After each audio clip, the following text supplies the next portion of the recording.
Okay, welcome to the Ritter Library History Night.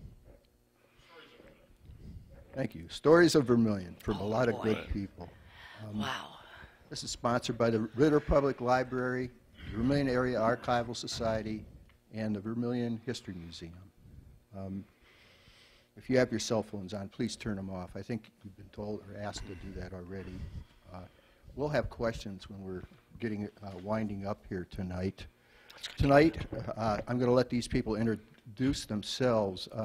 I'm not doing this to make fun of anybody, or I know that these people know who they are, but maybe we're recording this for posterity, so if you'll tell us who you are. Oh, the younger one always goes first. Oh, right? wait a minute. Dave, go ahead. No. My name is Dave Rathman, longtime resident of Vermilion. I'm years. his younger sister, and I always let people know that he is older than me because he's more versatile than me. And that's my name, but ask Dave about his middle name. Dave, what's your middle name? My middle name is Dean Why is that? What is it? because my mother was a baseball fan and they loved Dizzy Dean. And so when I was born, my mother and father said, you should be named Dean. They left the dizzy out. And, well, yeah, but Dizzy should have been the real name. But you know what, Rich? The name fit all through his early life. Dizzy fit. It really did. Compliments. Compliments He everywhere. caused all the trouble. Okay, Dave, where were you born? I was born in Sandusky, Ohio, in September 17th of 1935, which makes me 82. I'll be 83 in September. And I was born in Sandusky also, May 3rd, 1938. And I just hit the big mark of 80. And I feel like my second life is here. Diane, I want to stop for a minute. Will you tell us about your birthday party just for a second? Your impression of your birthday party? Why, which one? The one you just had. Oh, the one I just had. You ought to have seen it. Unreal, because I sat home on my birthday in tears because no one had thought of my birthday, especially my kids. I have one in Michigan and one in Kentucky, and I have one in Milan. No one even called. I got a card from one of my friends, but that was it. Well, my sister was here from California. She is one of my oldest Korean sisters. And she was in town, and they were leaving 2 days later. Time had passed, and I had forgotten my birthday. And she said, we're going to stop at the Quarry Winery in Berlin Heights. Would you like to have a glass of wine? I said, well, with all my things going on. I said, well, she says, come on. So I did. 35 people there had a surprise party for me. Awesome. And you know what I feel now? I can die and I can know what people are going to talk about because they've already done it. Don't bet on it. Yeah, don't bet on it. I'm going to ask each of this one of these questions. Where was your father born, Dave? My father was born in Cleveland, and my mother was born in Coffeyville, Kansas. And the reason she was born in Coffeyville, Kansas, because her father, Henry Kane, who was president of the Sherwin-Williams Paint Company at that time, was working the lead mines, trying to secure lead mines in the West for Sherwin-Williams Paint. And so she happened to be ended up in Coffeyville, Kansas, and that's where my mother was born. And your mother was born also. Yeah. I think she was. That's what I heard. But now you got to remember that Coffeyville, Kansas was about as far west as people went. That's right, yeah. I mean, we're talking way back in the, what year? Oh, Pop began working. We called him Pop, our grandfather. And he was born he began work at Sherwin-Williams in 1893 at, 14 years of age? 15 years of age. And worked up to become a president. And he worked his way up through, I couldn't ever trace him back. We thought that he was born and raised in Cleveland, but I could never find the birth records. But I did find records from a woman who currently lives in our former Rumsey Park mansion that he started with Sherwin-Williams and when he was 15 as a stock boy and worked his way up to president of the company. So, and he was president for quite a few years. Diane, where did you live? Where did the family live? The family lived 4 miles west of here. If you all know where Volunteer Bay is. 3.5. There's a great big white house that we thought was really huge when we were little. We roller skated around it and we did things outside because we didn't have all this media stuff. But it was a big house, and the one room was so big. It was 40 by 30 feet, I think, wasn't it? 40 by 60. 40 by 60. And it was called the ballroom. And Dave, do you want to tell the story how he acquired it? Well, the records again, the property originally was, it's not in Vermilion or outside of Vermilion, but it was originally owned by a fellow by the name of Al Rumsey, who was the head of the stevedores union in Cleveland, Ohio for many years and ran a salvage company. And he was looking for a place that was away from the city, and he bought what is eventually became Rumsey Park Farms, and that's just west of Volunteer Bay. And he was single at the time. He was a little eccentric. And one of the things that I was telling Dave, the Rumsey Park property on the lakeside has what we grew up with a bear den. And it was actually, and still is there, it was Al Rumsey had 2 black bears. And he used to put them in as Stutz Bearcat and bring them to Vermilion on leashes. And there are stories and pictures of Al walking up and down the streets of Vermilion back in those days with his black bears. And I think you had a picture not too long ago in the photojournal with Al in his Stutz Bearcat with the 2 bears. And one of the things that he had out, he had a big flagpole in the side yard. And he liked to party, and he put the flagpole, if the flag was up, you didn't stop. He had visitors at the house. If the flag was down, you were welcome to stop. And he was also a boxing enthusiast. And he used to have all the big boxers, Joe Louis and some of the old-time boxers. And in one of the barns, which we called the Long Barn, was all paneled on the inside, and they had a boxing ring inside the barn. And the stories go that if you wanted to become a friend of Al's, you had to prove yourself in the boxing ring. Now, I can't tell you whether it was true or false, but that was the story that went along with Al. And he eventually became friends with my grandfather, Henry Hayne, through the paint company. And when he was ready to pass away, he had already made provisions to sell the thing to my grandfather, all the property, the barns, and I have all the deeds and so forth of the property. And 2 days after or Al Rumsey died, it was all transferred to my grandfather, Henry Hayne, and that's how Grandpa got a hold of Rumsey Park. I have to ask your daughters here a question. You ever hear this story before? Parts of it? It changes. Just curious. You left off that they did win one of them did win Golden Gloves. Yeah. That's right. Yes. When Grandpa had bought the farm from Al, and he bought all the property on the north side of Route 2, right through there. And as each of his 4 daughters got married, he built them a house. And our mom and dad was first, and that was on the west end. And then it was the Callahan house, Bill and Helen Callahan. And then the third one, where the buried in is, was my Aunt Virginia, Jenny Osberg, who was a long-time Vermilion representative here. And then the fourth one was closer to Volunteer Bay, and that was Aunt Gertie. The 4 girls. They put Jenny in the bear den? Jenny the bear den. Jenny in the bear den. Can I add one thing? That Sure. Our house was pulled from the western part of the land. It had been a chicken coop. And he brought it down to where it was standing, and and put brick around it.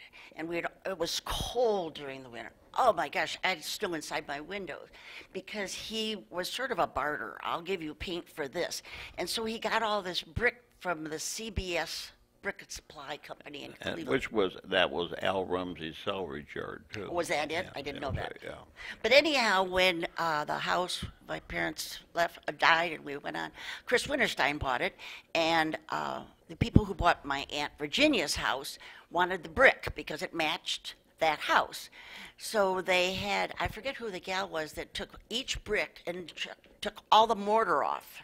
And so the addition to my Aunt Virginia's house was the brick that came from our house. But when they took it down, guess what? It was a chicken coop. It was a chicken coop. There was no insulation in that house at all. It was an old wooden chicken coop. And I couldn't believe that I lived in a chicken coop. I was heartbroken. I want to be important, but when you start with a chicken coop, what the hell you can do? We wouldn't have told anybody. No. Now everybody knows. Yeah, everybody knows. What did you do when you were young? When do you want me to begin? I don't care. I was sort of a rascal. I think I followed my brothers.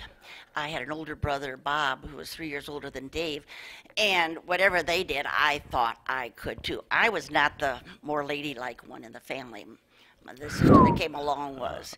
And so whatever he did, I did. If he could go up in the barn, I could go up in the barn. And so my early life was running around. I did collect eggs. That was my job, is to collect chicken eggs. And I would sell them to my grandfathers to the grocery store. I had to clean them, take all the gook off of them. You got those out of his bedroom?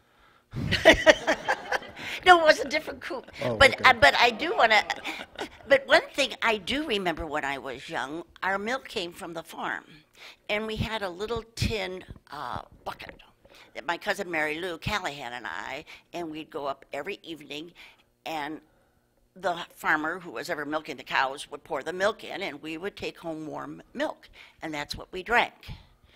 And I hate milk now because one time the milk was a little red. Yeah, don't And say that did me. So I do not drink milk. I haven't drank milk since then. Wow. How about you, Dave? What did you do? Well, I'll tell you what.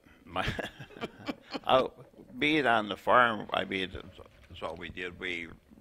I hunted and we fished and we trapped and we worked on the farm until I was the age of probably 9. And at 9 years old, my Grandpa George, who had the grocery store here in town, thought that I should come to work and help him out. And being an entrepreneur, I figured I'm going to be rich early. I'm going to get rich early. And so we had this figured out that I could work at George's store after I got out of school. And of course, I went to the South Street School. And I would walk home, and I can't remember it, but I worked at least 3 days a week after school, sometimes 4. And that's my early, other than bumming around on the farm, was my adventure into being a business person. How much did you get paid? Well, that's why my life was shortened at that. I started with Grandpa George working in the store when I was 9 years old. And I started out at 10 cents an hour. And 10 cents an hour, and I look back, I was underpaid, but anyhow, that was my life. My life, early life, I think, was really around the grocery store and the people in town in Vermilion. So when I started, my jobs were like sweeping the floors and stocking shelves. And it was fun. And then my father, who worked in Cleveland, would come home on his way through Vermilion, because those days there was no interstate or anything. They took the Lake Road. He would pick me up at 6:30, and we would go home. But before we went home, my mother would always call and give her grocery order over the phone, and we'd haul the groceries home to Mother. That was the start of it. Until I was about 10, and that's when I really started to get advanced into the business. I learned my first finance situation, how to be financially sound, when at 10 years old, my grandpa, he was 70 years ahead of what they are today. decided that I could deliver groceries around town. And I had a wagon. And that's what I would do when I would come home. I would start to work with George after school. He would give me the orders. We put them in the baskets, and I would haul pulling a wagon. And I would go as far as where Granny Joe's is today. That was the Englebury house. And then I would expand a little bit, and I went to the Tarrant house up by the railroad tracks. Your mother, I used to see your mother in the kitchen, but I was pulling this stuff all over town in a wagon. Man, it was all right. 10 cents an hour wasn't bad. But then, when I was 10, Grandpa George thought that I had advanced enough. He liked to branch out a little bit, get further away from the store for delivering groceries, so he thought I should have a bike. And if we could have a bike, he would put a box on it, and I could deliver groceries. But I said, I don't have a bike. He said, don't worry, I'll buy one for you. I'll buy one for you. Sounded like a gift. So we went to Amherst. I'll never forget it. We went to Amherst. There was a bike shop, and he bought me a bike for $20. He paid the guy $20. We came home, and he and I made a big, ugly-looking box that fit on the front, tied it on and pressed it on. And then he said, well, you're all set. And by the way, he said, you only pay me 50 cents a week towards the bike. I had to pay for the old damn bike. I didn't know that. Finance, that was my first finance job, 50 cents a week. I have a question about, and George would go home in the afternoon for lunch. Who took care of the store? A lot of times I would. Yeah? And my cousin Cal. Now, Bill Callahan is a year older than I am. Bill will be 84 on August 1st. But he and I, living next door to each other out in the country, we did everything together. We trapped together, hunted together. We did all sorts of stuff. Played football, school, basketball. So George thought that he would make a good cohort for me working in the grocery stores, especially on the weekend. And Grandpa George would leave precisely at 12 o'clock. He would walk down towards Granny Joe's. He lived over right here, right where we are in the library, right behind the library here. And he would be back precisely at 1 o'clock. So we had 1 hour. One hour to run the store and behave ourselves. Well, George Kropp had a grocery store across the street on the south side of Liberty. And it had an angled window. And if you looked right there, it would reflect to Granny Joe's corner. So we could see him coming and going and give us about 10 minutes. So as soon as Grandpa George would be gone, Cal would say, well, let's get a snack. And in those days, we had all the meats in the grocery store were sliced by hand. We all did our slicing of hay. You know, we had bologna, we had spiced luncheon meat and salami. And a woman would come in and she'd say, okay, I want a ½ a pound sliced thin. Well, the first slice was a little thick. I brushed that aside. And then we'd slice it, and then Cal would do the same thing. And pretty soon we'd have some nice snacks. Well, it comes about 10 of 1, and Cal said, we better be looking, and we'd keep our eye. As soon as you run in the corner, then we'd all get back to business. Worked perfect. And then what happened? Well, I get caught a couple times, but it's... How did you get caught? How did you get caught? I can't remember. George came into the back door Oh, yeah. and fooled you. He knew something was going on, and he came in the back door and caught both of them. But you neglected to say how you made your sandwiches. No, I Nobody can't- is I there at can't the store talk- I now, can't- but no. I had orders from my daughter not to say anything about that. oh, but I was saying about it, so All it right. doesn't count. All right, here's the deal. And it was Cal's idea. It was my cousin Cal. Blame it on somebody who's not here. Cal said we were slicing bologna one day, right after Grandpa George left. He said, man, I wish we had something to go with this. I said, what do you mean? He said, I have a little ketchup. And let's go get some ketchup. So we went to the shelf, got a bottle of ketchup, opened the ketchup bottle, shook it out, put it back in the shelf. And then it was, how about some mustard? Well, I got mustard for you, Cal. We go over and get the mustard. And we would open these bottles. How about a pickle? Yeah, we'd open the bottle of pickle, have pickles, put it back in the shelf. My daughter said, don't ever say that because somebody's going to say, my aunt died years ago from poisoning. You neglected to say about the bread that you took out of the loaf to make the sandwich. Just, Yeah, he took the bread out of the loaf to make if the you sandwich. if you take 2 slices of bread out of a loaf, tip it up and shake it, you can't tell the difference. Nobody ever knew. You know, Dave, I forgot to mention it, but my mom got terribly ill one time. I knew it was going to happen. Now, one other thing that it was Cal's problem. Like, he always was causing trouble. And we'll talk about this later. In the winter time, Okagi's across the street, everybody do Okagi's. They always had a line of people waiting to get into Okagi's, especially on the weekend. So Cal and I on a Saturday, if it wasn't too cold, and Cal would go out the back door of the store, and he'd make a snowball. And I'd stand in the front door with the door open, and Cal would pitch the snowball over the top of the store and hit the people standing in line in Okagi's waiting to go in. I'd say, Cal, a little to the left. Cal, a little to the right. Uh-oh. You see what I told you? I had to follow that. There's probably somebody in the audience that got hit. Probably. How about you in that store? You ever Oh, did I anything worked wrong? in the store. I began when I was 10. I was a little older, but things were different between his era, even though it's only 3 years, because I was in the era where the Lakeshore bus came. And my father no longer worked in Cleveland. He had his own business. And so there was no transportation to be picked up like my brother had first-class service. I had to take the bus. And there's several things that was very interesting because my mom would call up and I'd have groceries because she didn't come in to get them. I had 2 half-bushel baskets that I took home on the bus every time. I worked Monday through Friday and a little bit on Saturday, and I always felt bad because I couldn't do things with my friends because we were always working.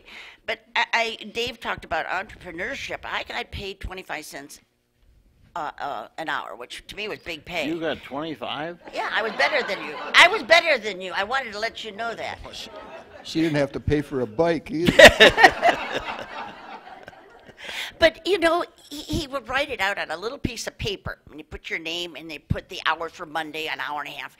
And down the end, he'd add it up, and he always would put SS, and he'd take money out. And I was livid because, you know, everything was measured in 10 cents because those are comic books that I could buy.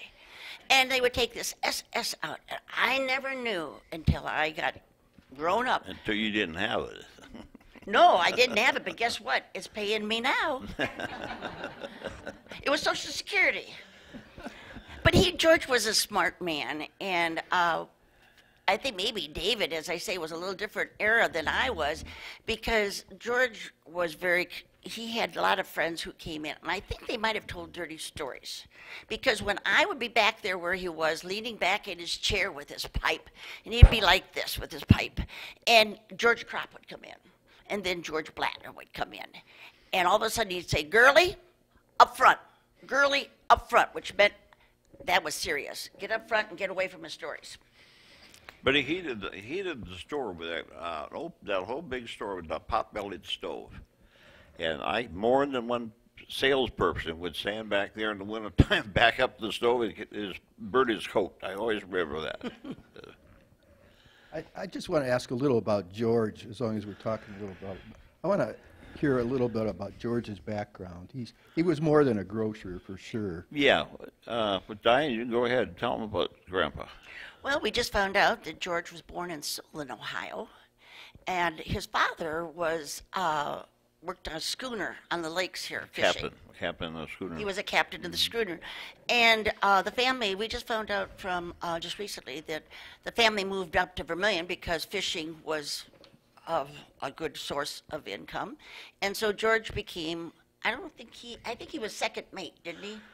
He was a second mate on the Driscoll. The Driscoll was a big fish tug that in the store back by the telephone that we used to take orders on, an old telephone. He had a big picture of the Jimmy Driscoll. And the day that it came into here on Christmas Eve, it was all coated with ice. And he was second mate on Jimmy Driscoll for many years. Yeah. And it was an interesting story because what happened is as he worked there, he was married to my grandmother, Hattie. And Hattie was, in 1908, my father was born. In 1911, my uncle was born. And now, I also, to get to Vermilion, because we lived west of town, I had to get on the catch the Lakeshore bus. And it cost 10 cents to come in from Rumsey Park to Vermilion, and the drop-off was right there with it used to be the old Erie County Bank building in the corner of Liberty and Main. And I remember one of the first times in the summertime when I had to go to work during the week. On my first day, I started to work. I was supposed to start at 8 o'clock. So I got the bus and came into town, and I horsed around a little bit, and I walked in the store at 8 o'clock in the morning. And he's standing there with his hands on his hips. I'll never forget it. And I said, good morning or something. He said, look, I said you to start to work at 8. I didn't say come at 8. You're supposed to be here ready to go to work at 8 o'clock. And I'll never forget that. He was a good business guy on that. he really was, he's what taught us all of what our values today, because we spent most of our life there at the store. Grocery, yeah. And so he taught us a lot of things. He told us, with the finances and with money and so on. But he was a good man. He really was. And I think the town people really liked George. Yeah. But there were other people around there in town, Rich, that were of interest. And I think Dave probably could tell you a story about, who was that gal, Dave, that we used to come to the grocery store and fix her lunch for her husband? Oh, yeah. Yes. Yeah, that's your old. Before you do that. Oh, I'm sorry. No. I'm jumping. That was fine. One thing I wanted to mention about George, that store, the only reason that store ever closed is because he couldn't run it. And then, right. That's how long he was in business, right? 53 years. And while he was running the stores back in the 50s and the 60s, George Kropp had a grocery store across the street. A&P was on the corner in the Fisher building. And when George Kropp, A&P moved and went down to what is now Byers Fair, George Kropp moved his store someplace, and I remember Grandpa George said, well, I ran them all out of town. He did. He ran them all out of town. It actually was a necessary store, I thought. Yeah. And I have one other thing to mention. George was great. His wife died very early. She died at, I guess she was around 60. She had got pneumonia, and she was in the Cleveland Clinic, and they gave her the wrong medicine, and so she died unexpectedly. And my grandfather found it very quiet at home. And so on Sunday, and Saturday was work, but Sunday he couldn't stand being home alone. So he would go down the store, stoke up the fire, get his pipe out, and lo and behold, someone would knock on the front door and said, "Are you open? I can't sell anything." Blue laws were in. And if you people remember the blue laws, no one could sell anything on Sunday. And well, George would say, well, I could sell one item, but don't tell anybody. Well, before long, the Wonder Bread Man was there bringing in bread on Sunday morning so that people from the Catholic Church and other churches that got out, he was open. And it wasn't until, I'm trying to think when Lawson's came in, and then blue laws were gone. Yeah. But Lawson's was the one that stopped him from, not stopped him, but everybody could be open. What about these people? Well, Sophie Farkas, and you wrote about her not too long ago. She used to be one of George's regulars that would come in, and she would get stuff to make her supper with before she went to the Liberty Theater. And she would buy stuff, and we'd fix it up for her. Then she'd go across the way, get something, then she'd go to the Liberty Theater and eat her dinner while she watched the movie, which was only 10 cents in those days to get in. Yep. Yeah, dinner theater. Yep, yeah. Dinner theater. And then she'd come back, and pick up Jake. Jake worked at the waterworks, and the waterworks is down about where it is right now. But she would pick up things out of our store. You forgot to mention the White Inn, because she'd get her coffee. She liked coffee at the White Inn. That was a store next door to the west of my grandfather's store, which is no longer there.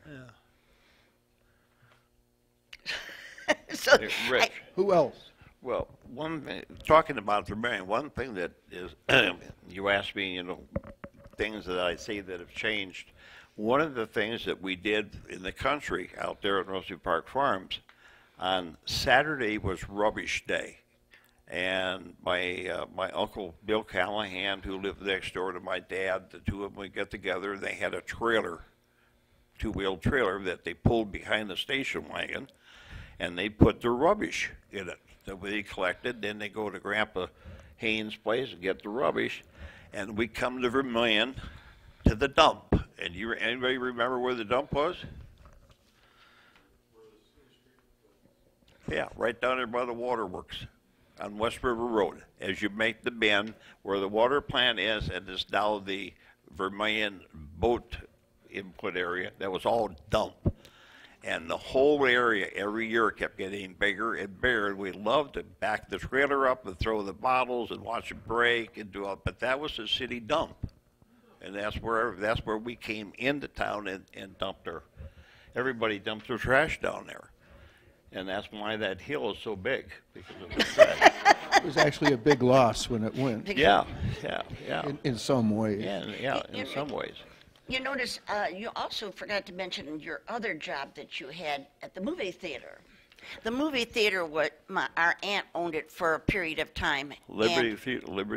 Liberty Theater. That was before George Noon bought it, I believe. And movie theaters were only open on Friday and Saturday, no other days of the week. And so Ginny would take my brother Dave and my brother Bob up and said, you may sweep the place, and if you find any money, that's your pay. And so that was his pay. Got to keep the money. Did you ever find anything? Yeah, I found $1 one time. I remember that. But yeah, we used to. That's what we would do: was sweep the theater. And if you found any money, that was it. Which reminds me of another tale. If you want me to tell a tale. Yes, keep on telling. No. When I was delivering groceries in the old days, when I was 9, with a wagon. Where Granny Joe's is, that was the Engelbrey residence. And Mrs. Engelbrey, in those days, milk came in most of the little quart bottles. And I would deliver them, and the front door for that was the restaurant side. If you face Granny Joe's, it's not the one that goes to the ice cream, it's the one that goes the other side. And I would knock at that big old door, and she would come, and I would give her the groceries, and she would give me empty milk bottles, which I turned in for a nickel.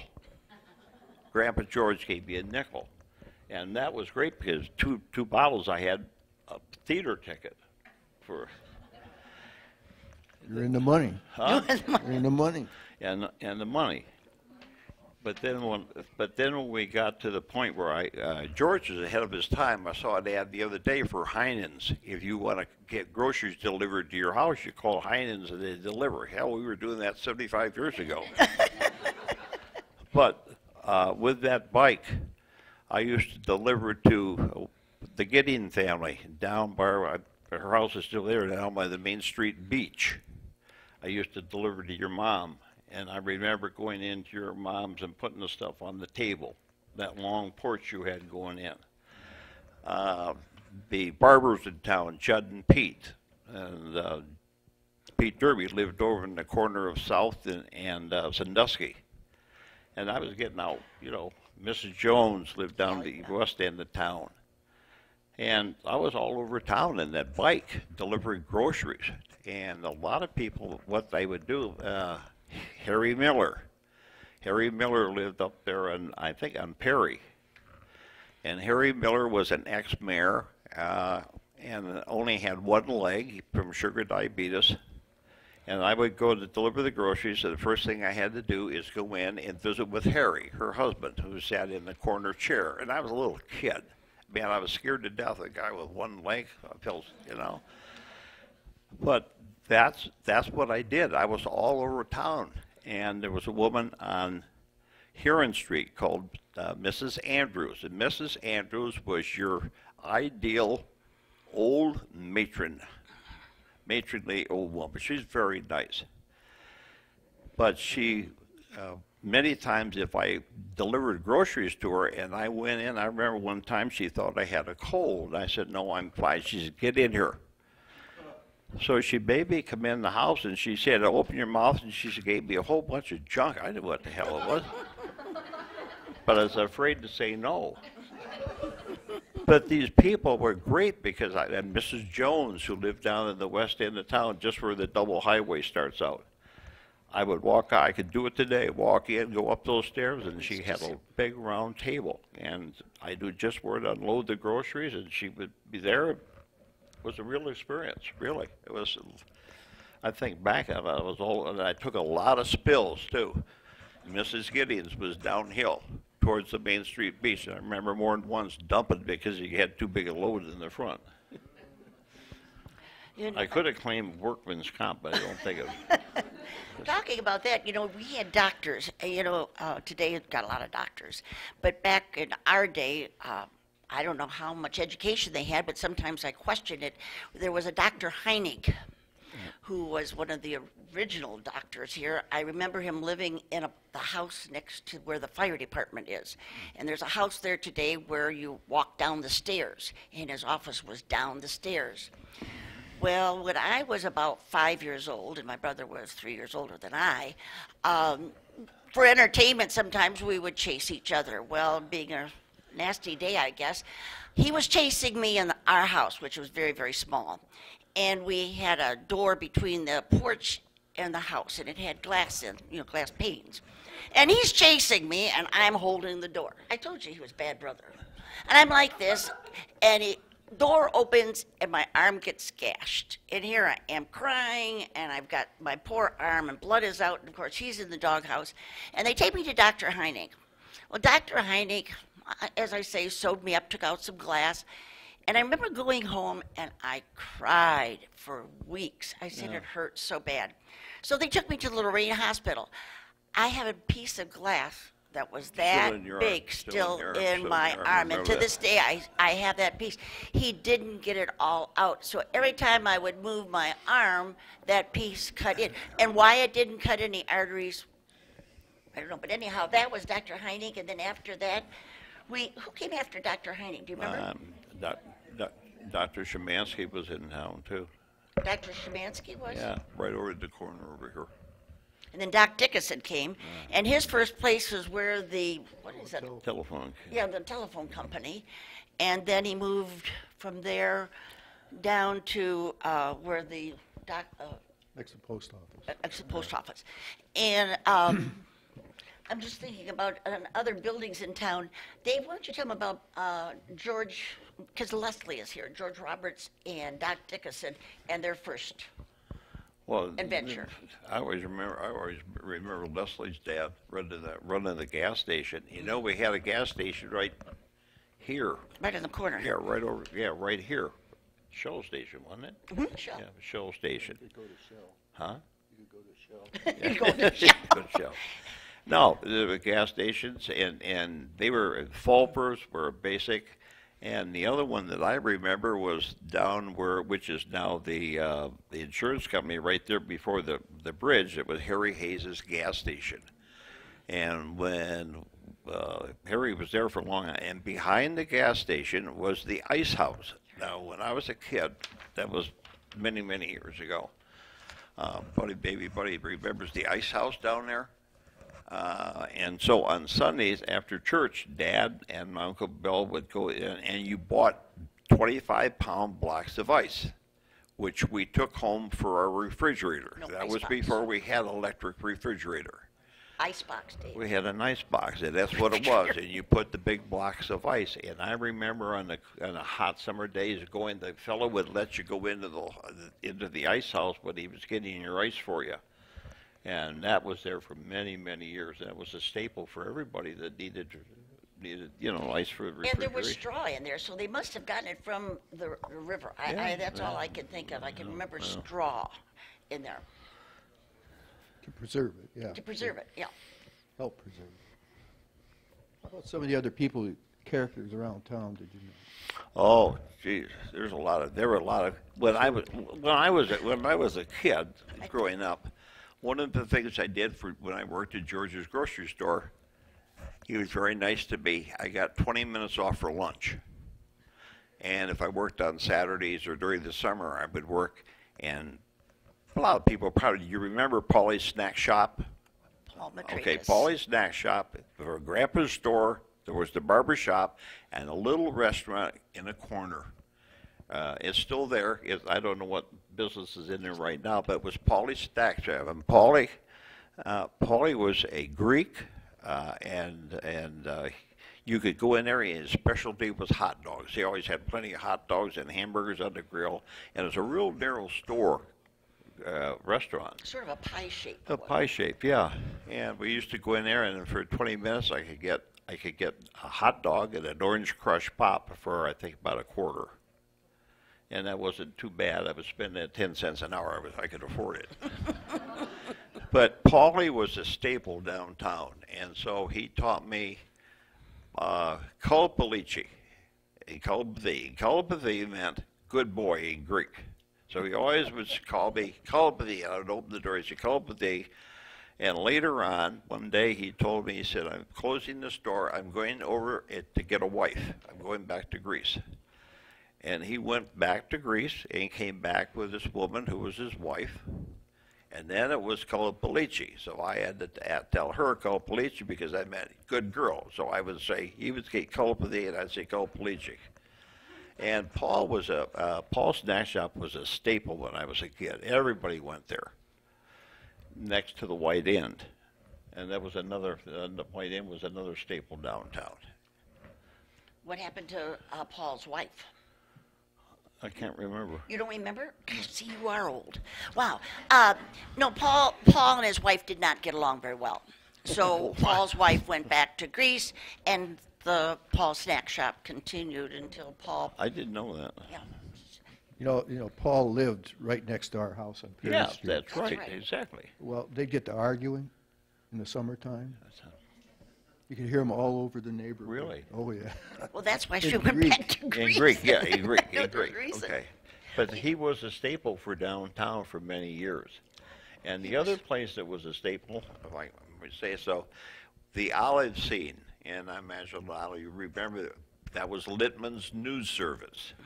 And where the Olive Scene is today, that's where I would buy my ticket to go home for 10 cents. And it was run by Bill Littman, who was a nice guy, and his wife, Dorothy, who was a congresswoman, but I think a Democratic. No, she wasn't the congressman, but she was Representative? the secretary for both Mosher and Yeah, there was another nice gal. Yeah. But in the back of the store, they had a short soda fountain where you could get soda drinks, pop, and so forth. And then he had this counter where I'd buy my bus tickets for a dime. And then in the front, he had comic books. And if I was there early enough or the bus was late, he would let me go up and look at some of the comic books. I wouldn't have to buy them. I remember that was pretty deep. But he was there for many, many years. He and Dorothy. Jim Hart did the same thing. But my tickets were a quarter, so something happened between your time and my Inflation. time. That was inflation. That was inflation. That's why I got paid a quarter an hour. Yeah. They just knew who she was. But you know, there is one person in town, and it wasn't until several months ago that you finally told me. George would always point out people who, there goes so-and-so, or there goes so-and-so. But there was one person that really I was questioning, and he used to say, there goes Rooster. Rooster. And I said, I see a guy over there, and he would be over where the A&P used to be, and then he would go over where the bank is on the corner somewhere, and he went out of sight. And I never knew who Rooster was until I finally asked Rich. And he used to own the Dupero's restaurant, and he had red hair. And he was called Rooster. And I never knew that who was Rooster. Yeah, Red, they call him.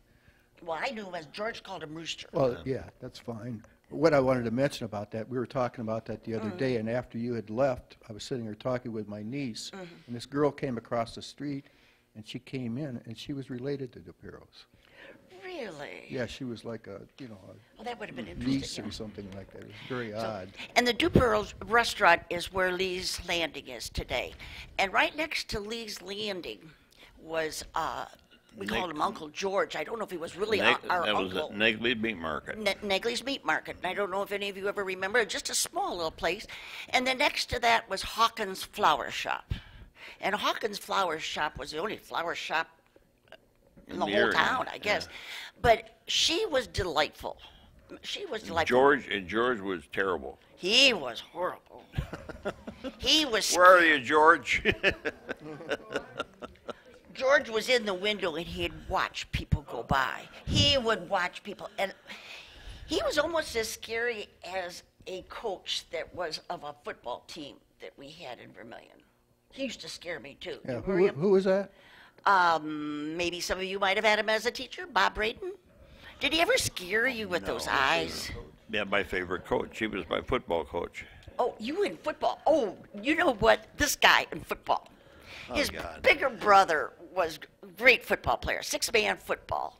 And I think there's a picture there. Well, David thought he could be like his big brother. No. But God wasn't good to David like Bob. David was a little 5'5" guy. My brother was 6 foot, but he was going to be on the football team. And so they were along the line, and Bob Braden was coach. And my cousin Mary Lou and I would give David potato chips because he isn't going to be called in, is he? So he holds his helmet in between his legs and his chips. All of a sudden, Bob Braden says, "Dave, you're up." He puts his helmet on, and the potato chips go all over. And I think True story. That's a true story. No lie. I don't know whether Bob Braden ever called you again. Yeah, no, that was the end of my football career.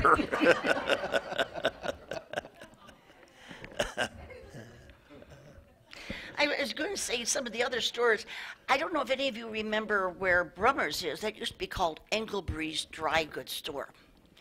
And the dry goods, they actually sold materials and little trinkets and everything. And I remember Mrs. Engelbry. And then the store went, and then what was there next, Rich? Do you remember, Dave? No, what happened to Engelbry's? That store then turned into something else, and I can't remember. It's been several things. It Yeah. was Engelbre's, Mayer's, then Fisher's. Well, see, I remember that. Got one more story for you. He's got stories. Okay, another story. On the east side, some of you people probably, maybe you remember this, on the east side of Main Street, on south of Liberty. I don't know what's there now. We used to have a bowling alley. But do you remember the bowling alley? Fergie's bowling alley. And in there was a pool room. I had about 4 big pool tables, and it had the bowling alley. And my mother said, "Don't you ever go in that Fergie's pool room." And I used to say, "Mother, don't you worry." And I found out that if you went in there, they were always looking for guys to set pins. And they pay you 10 cents a frame. So I used to quietly slip in there sometimes if I had some spare time. I'd go to the back and I'd set pins for maybe make 40 or 50 cents. But Fergie's pool room was there for a long time, and next to Fergie's was Lefty's Bar. And Lefty's Bar was there for ages. And it was a big part of the town. That was the only bar downtown, other than where Rudy's is today. Well, they had the Maud Elton. Huh? They had the Maud Elton down Yeah, there. Maud Elton down Maud around the Elton. corner. Yeah. But then there were Schwenson's. It's another namesake. I think most of you people, if you lived in Vermilion, you remember Swenson's and all the good bakeries, which are now Hammond's, takeover of Hammond's. And Elsie was a very deep gal. She and her husband, I can't think of her husband, Eddie. No, Eddie was his son. Eddie was his son. Huh? Augie, that's right. Augie Swenson. Augie. And you go in there and you look back and you see Augie just working, and they always have the showcases are full of donuts and rolls and the cream frosting kuchens and so forth, sour cream kuchens. That was great. I mean, they did business from the moment they opened the doors till the table, they sold out. 2 rolls of string up overhead, and she'd sit there and she'd wrap those things up, and that was. I used to get free cookies there. If I was good, when my mom would go and get bakery, she says, Diane, you have to sit there. I give you a cookie. And I got a cookie for being good. But you know, one thing we're mentioning, and I don't know, it's such a change over 70 years. Our town began really with immigrants. When you hear us talk about Greece, you hear us talk about Schwensons. Okagi's. We really were a melting pot of a lot of people who came here trying to make a living. And today, you know, you don't realize that there was a forefront to these people. People delivering groceries trying to make money. Well, that was a sad time. That was a bad deal. No, you could probably still get a good job doing that, Dave. And the worst thing about it, I don't know what the hell ever happened to the bike. I finally quit work. I quit work because I got too old. And I don't know whatever happened to my bike. I bought it. I think Diane sold it. I sold it. But you know, I got to tell you about George's bathroom. I know this is off color. Is that all right if I say this? No, geez, not off color. It scared me because I was only 10 when I began. I was a little girl. And this toilet, I still don't understand it. It was in one of the little buildings behind the store, and we'd go out, but the toilet seat was up, this much up to the bowl. And you would sit on it, and then it would flush. In other words, as long as you were sitting on it, this water would go, shh. And it scared me half to death because I thought, what's going on? So it was a toilet that I've never seen since. And I don't know if any of you have ever heard of one that you sat on the seat and then it flushed. No. One more story. One more story. No. Grandpa George and Buddy, your Vermilion, we always had a big wheel of New York State cheese. That was the only cheese that we had that was outside of being packaged. And it would come to us in a big round box, and I'd have to open the box up. And at the end of the counter where we waited on people was this place where this big wheel of cheese, and it must be like this. And people would come in and they'd want a pound or half a pound or whatever. But we had a big plastic cover that went over the cheese to keep the flies and so forth out. And Grandpa George had a rope tied to that, to a pulley. And he had the pulley that went to the back, and it hung right over his chair, and he had a bag of sand. And it was a counterbalance. If you were going to cut the cheese, you'd lift that, and the sand would come down and like this. So I looked at that thing for years. We'd say, and we always made a mistake when we cut the cheese for the people. Like the bologna. We always made sure as long as he was sitting back in his chair smoking his pipe, you were fine. So Cal and I got an idea. Cal, it was his idea, it wasn't mine. If you're really great, you could lift the cover without moving the sandbag. So what you do, you'd hold your hand and take the rope and pull it up. Don't move your hand because that'd move the bag. Then you take your other hand with a big knife, you knock off a little snack for yourself, unwind the thing, and put the cover back down without moving the sandbag. And we were really good at that. I mean, we had that down to some pop. George would sit back there just as happy as a lark. And we were snacking on a New York State cheese. He likely knew that you were doing He it. probably knew all about it. You know, back in probably in the late 50s or 60s, your mother got bit by a spider. Ah, that's right. Yeah. This brown recluse spider. I don't know if you remember the story at all. We almost lost my mom. Living on the lake, spiders are plentiful, and we never sprayed. And of course, we lived in a barn, which probably they lived between the brick and the wood, anyways.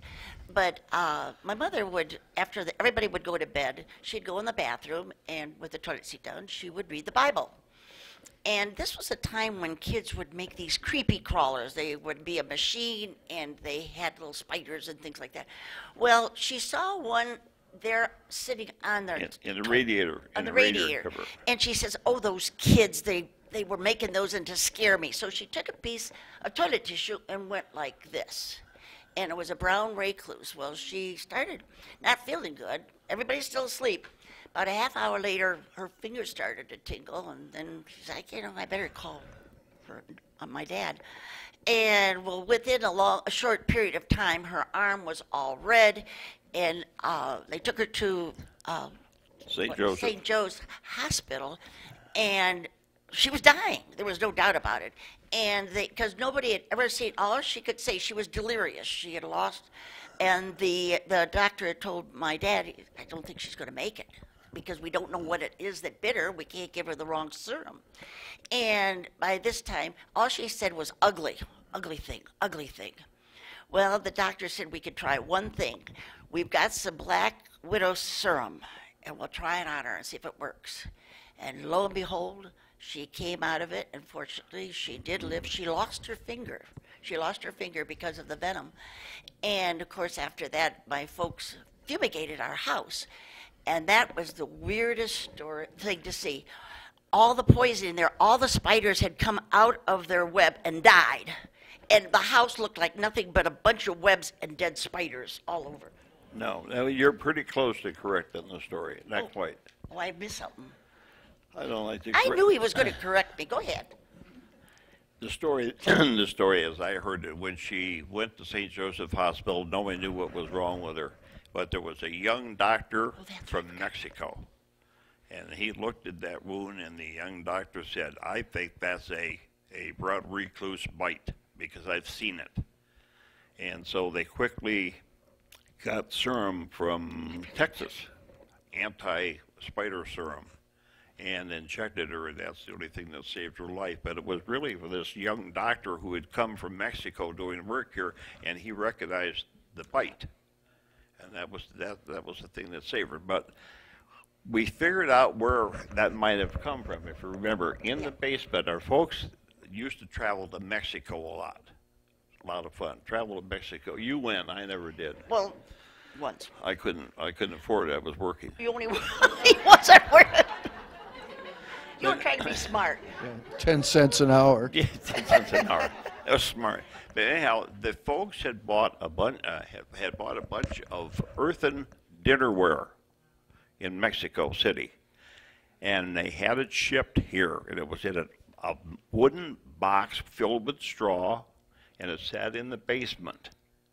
And they put two and two together, figuring that spider, because it was only native really to Mexico, South Texas, and that area, probably came from that box of stuff that came in from Mexico.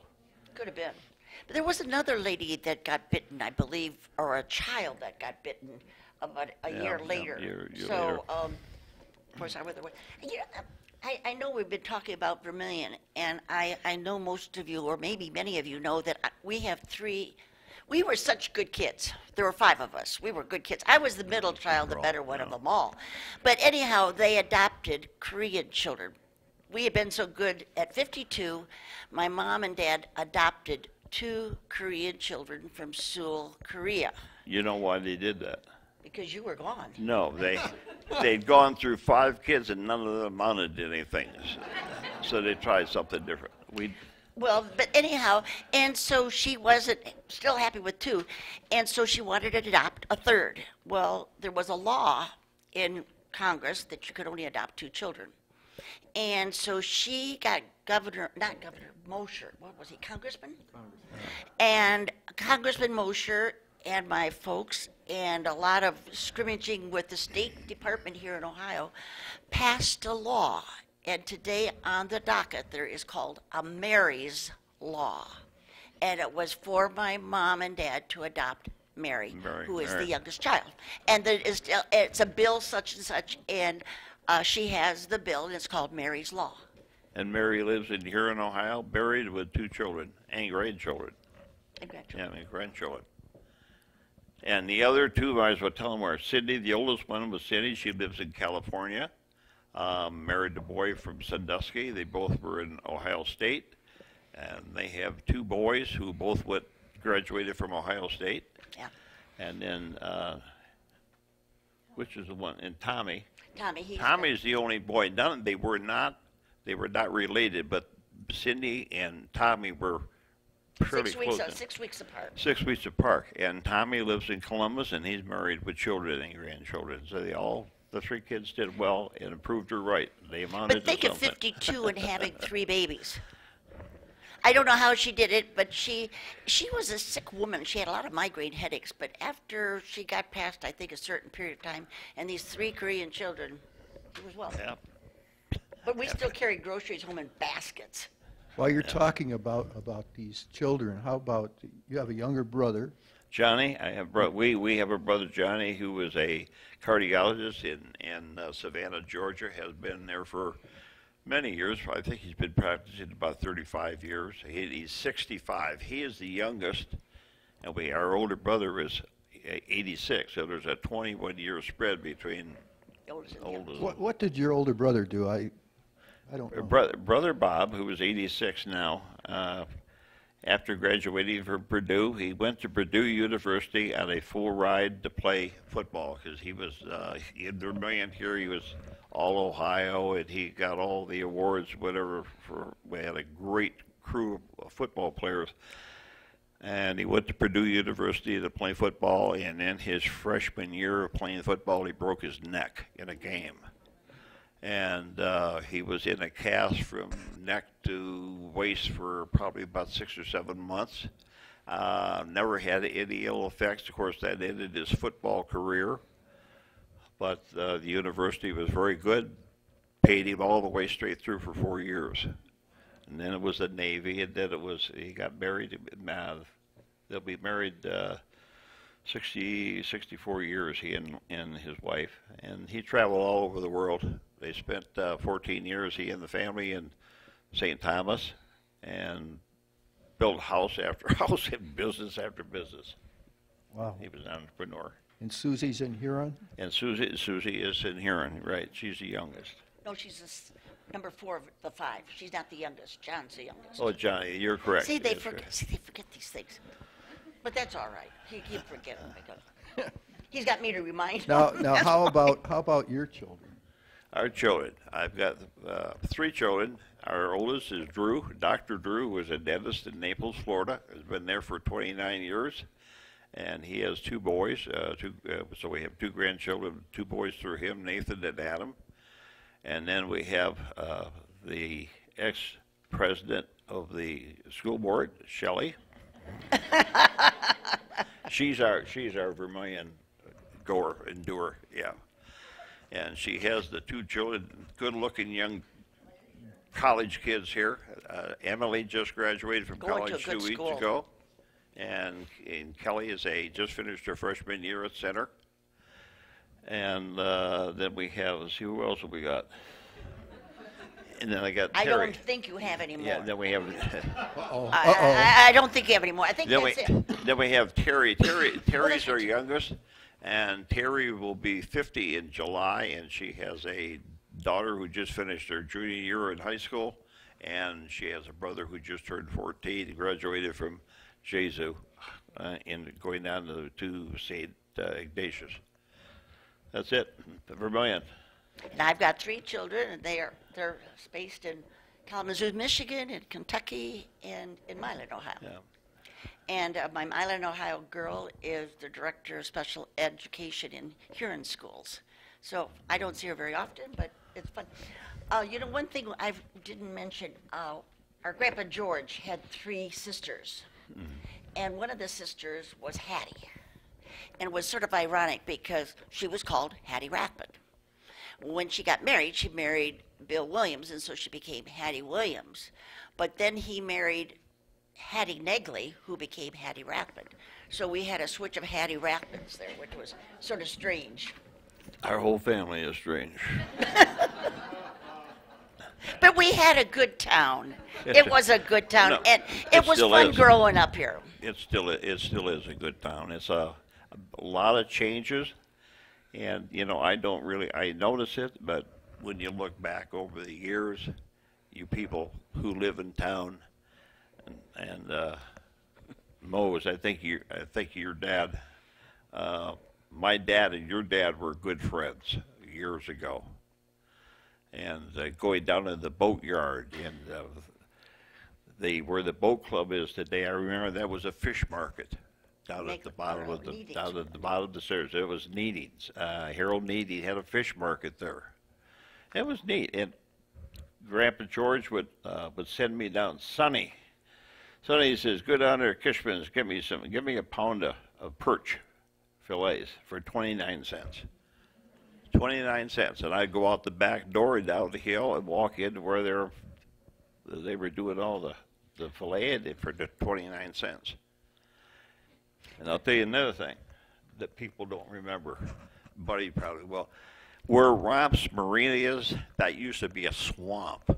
That was nothing but a swamp all the years that when I was growing up. There wasn't anything there. It was a big swamp of cattails and water.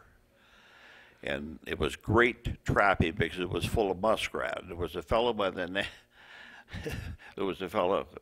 name of Percy Hall. And Percy Hall worked for Kishman Fish Company for years and years and years. And that was his swamp. And you didn't put a trap in there. If you did, you had to answer to Percy. But that was another big change when they decided to take the swamp down, and it became the marina. And look what it's done for the town. Well, look at the condos too. That was Kishman Fish Company, and then they were going to put a river walk in, and somehow I don't know what happened, but we got the condos, and there's no river walk, and it would have been a nice asset. Yeah. You know, one thing I want to ask you, we're running late here a little Yeah. bit. However, Oh, geez. I want to ask you about Do I ice. get overtime? Yes. 10 cents an hour, baby. 10 cents an hour. That's all 10 you and a half get. cents. Thank you for doing this, Rich. On a serious note, that's good. Well, Thank I you want to for ask you doing about ice skating Oh, gosh. Oh, that's Oh, okay. Brother on Lake Bob. Erie. I almost Hear lost that my story. brother. I almost lost both brothers at an ice floe. You want to get it? Go ahead, Feb- because you were there. February 19th, 1949. Way west of town, just west of Minnewaga is Ruggles. I'm trying to think of the name of Cranberry Creek. Cranberry Creek, thank you. That was a swamp in that area. And when we were younger, that was always good because it was separated from the lake with a sandbar that you could have great skating. So one time on February 19th of 49, we got a whole bunch of us together, high school friends and people that lived out there.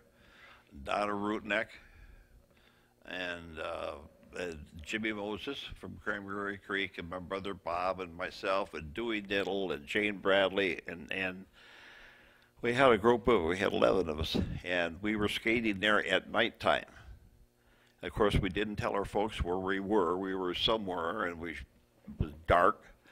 And Dewey Diddle said, "Let's go over. The ice is better on the other side of the sandbar."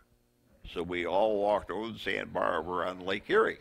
And it was beautiful ice. The moon was out. It was gorgeous. We were all skating and just having a great time until we decided it's time to go home. And Jimmy Moses, he was a senior in high school with my brother Bob, a very athletic football player and so forth, and he lived there. And he started in, and he went about 20 feet, and he went off the edge into the water. Only then did we realize we were on a ice floe that was going, the south wind had picked up and we had broken away from the shore. It was 10 o'clock at night, no one knew where we were, and there's 12 of us out there on this ice floe. And later somebody said, "Yeah, but your girlfriend Jane Bradley was there." I said, "Well, at that point we worried about it." She got on another floe. But we realized we were in big trouble. And my brother Bob and Jimmy decided to debate who was going to swim to shore, because that's what you had to do. And Jimmy said, "I'm already wet." So he took off all his clothes, skates, and swam. And by then he was about a half a mile from shore. And he swam and he would hang on the ice floes to get his breath as he went to shore. And the bad thing about it was February, the boats all along the shore were all locked up in the boathouses, and then they had to get a phone to their policemen and the fire trucks and the rescue. And they finally came down, Buzzy's dad, Les Reutner, and another friend of his, I don't know if it was Paul, but they broke into a boathouse and were able to get a rowboat and oars and come out to us. But in the meantime, the ice floe was shrinking, it was sinking. And we didn't want to get everybody, so we kept staying at the outside, but we kept getting closer and closer. Then they got two boats, and eventually they did rescue us all. And so my mother was trying to call Jimmy Moses' folks to say, where are the kids? And hold it, it's been emergency, we can't talk to you. Luckily, everyone survived. It could have been a real disaster. We should have known better with the South Wind. And then Jim Moses was awarded the Carnegie Medal of Heroism. They had a big thing at the school for the presentation.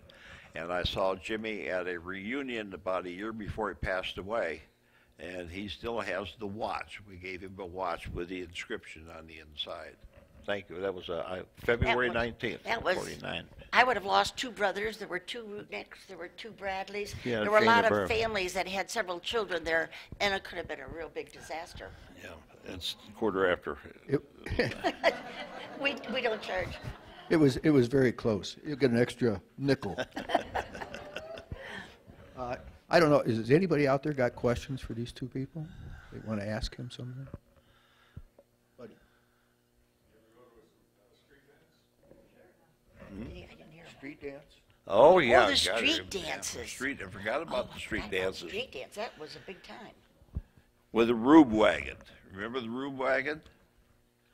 It was an old chassis, and they built a rack up the back. straw. And they had the band. They always had the band members would play. Uncle Carl was there. Leonard was there. That was the old street dance. We would hold one on Memorial Day, 4th of July, and with Labor Day or something.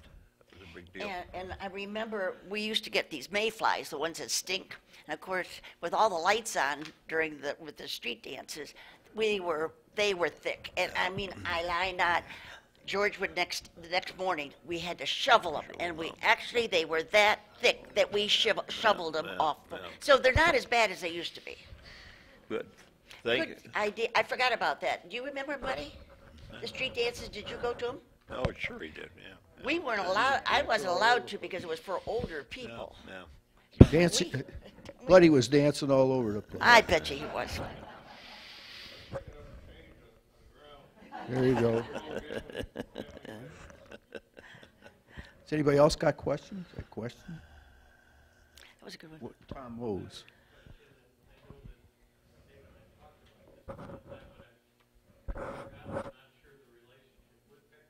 Oh, Ginny's place, Huh? the Woodpecker Toy Company.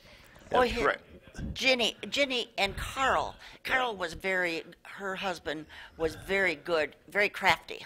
And he built the Woodpecker Company. Where is it located now? The Woodpecker Toy Company. It's right next to Gross Brothers. That was the building they had there. Way back. On Douglas Street. Yeah, Douglas on Street, Douglas Street. that's it. And they eventually sold it to The Crayon place. American Crane Corporation. Those toys, by the way, are real collectible. Yeah, if you real can find Oh, them. they're, yeah. Yeah. But her husband,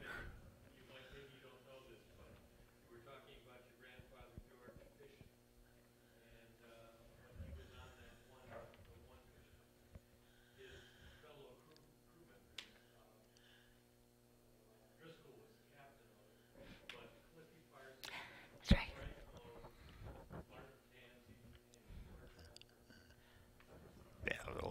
Were they the crew then? I didn't know that. Thank you. There's a good picture up here of the crew. Is that what you were referring to? Yeah. Yeah, the Driscoll. I have another picture of the Driscoll Do you? as well, yeah. Jimmy Driscoll. Well, Well, thank you so much for having us here, Yeah. Rich. It was fun, and well, we appreciate I it told you having he was back. You were Thank great. you, Rich. Thank you for doing it. Good. Thank you. Thank you. Thank you for coming. You can leave the money for Dave right over here.